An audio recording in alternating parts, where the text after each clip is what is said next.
শুভ সন্ধ্যা বন্ধুরা। সন্ধেবেলায় এক কাপ চা নিয়ে বসে পড়েছি। তোমরা তো সবাই জানো সকাল সন্ধে আমার চা খাওয়াটা নেশা।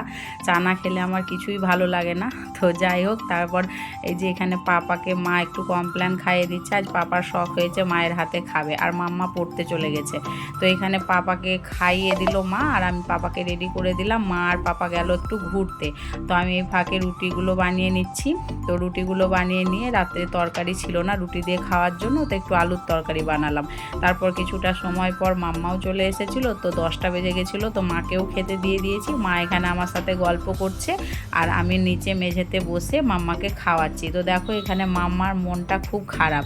খারাপ কিসের জন্য? ও যাবে এখন গণেশ পুজোর বিসর্জনে। তো অনেকটা রাত্রির হয়ে গেছে, আমি বলেছি যেতে হবে না, সেই জন্য। তো তারপরে দেখো মাম্মা চলে এসেছে এখানে ঠাকুর দেখবে বলে।